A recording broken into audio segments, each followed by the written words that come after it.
Good morning junior. Good morning senior. ஒரு இன்ட்ரெஸ்டிங்கான story காட்டுறேன், அதை பாருங்க, உங்க ஒப்பீனியன் சொல்லுங்க.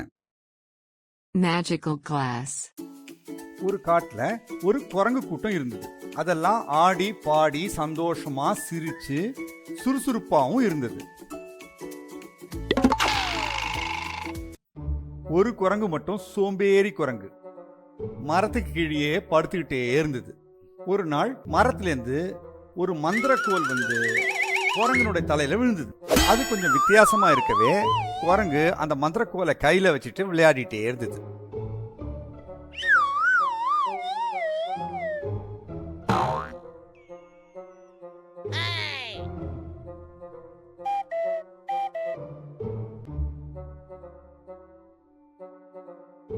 அப்ப அதுக்கு பசிச்சுது. மரத்து மேல ஏறி போய் பழத்தை பறிச்சு சாப்பிட்றதுக்கு சோம்பேறித்தனம். இந்த மரமே பழத்தை கீழே போட்டா எப்படி இருக்கும் அப்படின்னு நினைச்சது. உடனே மரத்துல இருந்து பழம்லாம் கடத்துறது.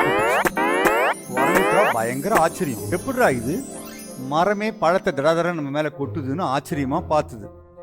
பழத்தை நிம்மதியா சாப்பிட்டது. அதான் லேசி குரங்கு இல்லையா, மறுபடியும் தூங்கி போச்சு. எழுந்த உடனே அதுக்கு தாகம் எடுத்தது. ஒரு பானையில் இங்க தண்ணி இருந்தா நல்லா இருக்குமே நினைச்சது. உடனே ஒரு பானை வந்தது, அதுல தண்ணி இருந்தது. குரங்கு எப்படி இதெல்லாம் வருது அப்படின்னு யோசிச்சுது. கையில இருக்கிற மந்திரக்கோளுடைய சக்தி அதுக்கு புரிஞ்சு போச்சு. மந்திரக்கோளுடைய சக்தியை பயன்படுத்தி பார்க்க ஆரம்பிச்சது. ஏ முயலே, என்ன பார்த்து வணக்கம் சொல்லு.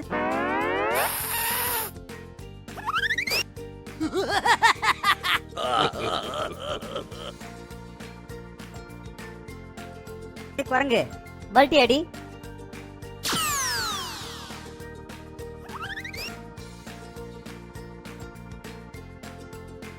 ஆமைய பாய்ந்து ஓடு. இப்படி காட்டுல இருக்கிற மலங்கள் எல்லாத்தையும் பயங்கரமா ஆட்டி வச்சது. அந்த காட்டுல இருக்க சிங்கம் சும்மா இருக்குமா, அதுக்கு பயங்கரமா கோவம் வந்துருச்சு. என்னடா ஒரு குரங்கு எல்லா மிருகத்தையும் ஆட்டி வைக்குது அப்படின்னு சொல்லிட்டு நேர குரங்கு முன்னாடி வந்து, ஏ குரங்கே, உன்னை நான் சாப்பிட்டுருவேன் இன்னைக்கு அப்படின்னு சொல்லிச்சு. என்ன பார்த்தா மிரட்டுற, இப்போதுல இருந்து நீ பூனை ஆயிடு அப்படின்னு சொல்லிடுச்சு. சிங்கமும் பூனை ஆயி போச்சு. லேசி குரங்கனுடைய அட்டகாசம் தாங்கவே முடியல. ஆனா எல்லா விலங்குகளும் அது சொல்றதெல்லாம் கேட்டுக்கிட்டே இருந்ததுங்க. வேற வழியே இல்லை அதுங்களுக்கெல்லாம். ஒரு நாள் காட்டுக்கு ஒரு ஹண்டர் வந்தான். ஹண்டர்னா யாருன்னு தெரியுமா? வேடுவன். அவன் கையில பயங்கரமான துப்பாக்கி இருந்தது. அவன் எல்லா விலங்குகளையும் வேட்டையாடுறதுக்காக காட்டுக்குள்ள வந்தான். முதல்ல டமால் அப்படின்னு சுட்டான். பாவம் ஒரு மான் வந்து அடிபட்டு கீழே வந்துருச்சு. அதுக்கடுத்து திரும்பி வந்து டமால்னு சுட்டான். இன்னொரு பக்கம் முயல் அடிபட்டு விழுந்துச்சு. அந்த மாதிரி அந்த பக்கம் இந்த பக்கம் திரும்பின பக்கம்லாம் எல்லா விலங்கையும் அடிச்சு கொல்ல ஆரம்பிச்சான் அவன். எல்லா காட்டு விலங்கும் பயந்து போச்சு. ஐயோ, நம்மளை காப்பாத்துறதுக்கு யாருமே இல்லையா அப்படின்னு. அப்போ அதுங்களுக்கெல்லாம் ஒரு ஞாபகம் வந்தது. குரங்கு ராஜா தான் இருக்காரே, அவர்கிட்ட போய் நாம முறையிடுவோம் அப்படின்னு லேசி குரங்கு கிட்ட வந்து, ராஜா ராஜா கொஞ்சம் எங்களுக்கு ஹெல்ப் பண்ணுங்க, இந்த ஹண்டர் எல்லாரையும் அடிச்சு சாப்பிடுறான். நீங்க கிட்ட தான் சக்தி இருக்கே, அந்த ஹண்டரை எப்படியாவது இந்த காட்டை விட்டு துரத்திடுங்க அப்படின்னு சொல்லுச்சு. லேசி குரங்கு பயப்படவே இல்லை. அதுக்கு தான் தெரியுமே தன் கையில தான் மந்திர கண்ணாடி இருக்குன்னு, கூலிங் கிளாஸ் இல்லையா. அதை போட்டுக்கிட்டு நேர ஸ்டைலா வந்தது. அந்த ஹண்டரை பார்த்தது. நீ இப்பவே எலியா போயிடு அப்படின்னு சொல்லுச்சு. ஆனா ஹண்டர் மாறவே இல்லை. ஐயோ, இந்த மந்திர கண்ணாடி இருக்குல்ல, அது விலங்குகள் கிட்ட தான் ஒர்க் பண்ணும், மனுஷங்க கிட்ட ஒர்க் பண்ணாது. ஆனா நம்ம லேசி குரங்குக்கு அது புரியல. மறுபடியும் ஒரு தடவை நீ இப்பவே எலியா போ அப்படின்னு சொல்லுச்சு. ஆனாலும் அவன் எலியா போகல. ஆனா ஹண்டர் இந்த குரங்க பார்த்துட்டான்.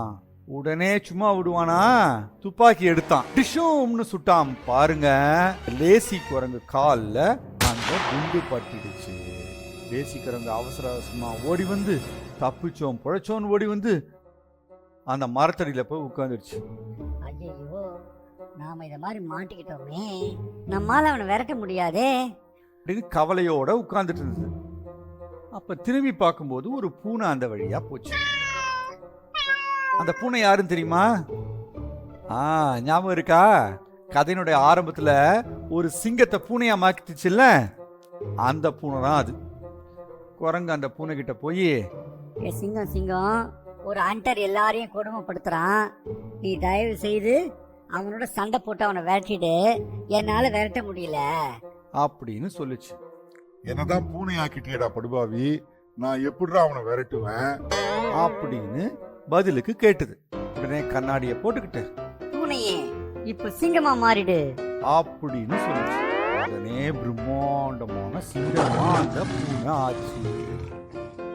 உடனே சிங்கம் எல்லா காட்டு விலங்குகளையும் கூப்பிட்டு எல்லாம் வரிசையா வந்து சிங்கத்துக்கு முன்னாடி கை கட்டி நின்னுது. விலங்குகளே, நம்மள ஹண்டர் வந்து கொடுமைப்படுத்துறான், அவனை நாம விரட்டி அடிப்போம், உங்க எல்லாருடைய உதவியும் எனக்கு தேவை அப்படின்னு சொல்லுச்சு. எல்லா விலங்குகளும் சரி ராஜா, கண்டிப்பா நாங்க ஹெல்ப் பண்றோம், அந்த ஹண்டரை காட்டை விட்டே நம்ம துரத்தி அடிப்போம் அப்படின்னு உறுதி எடுத்துக்கொண்டன. முதல்ல ஒரு குரங்கு ஓடி போய் அந்த ஹண்டர் கிட்ட இருந்து துப்பாக்கிய அவனுக்கு தெரியாம எடுத்துன்னு ஓடி வந்துச்சு. ரெண்டாவதா யானை போய் அந்த வண்டியை தள்ளி விட்டு. அடுத்ததா எலி போய் ஹண்டருடைய ஷூவை கடிச்சிருச்சு. அடுத்ததா கழுகு போய் ஹண்டருடைய தலையில டமான்னு ஒரு கொட்டு கொட்டுச்சு. அதுக்கப்புறம் சிங்கம் வந்து பயங்கரமா உரிமிச்சு பாருங்க. ஹண்டர் பயந்தே போயிட்டான். வேக வேக வேகமா ஓடியே போயிட்டான் உயிர் பழக்க.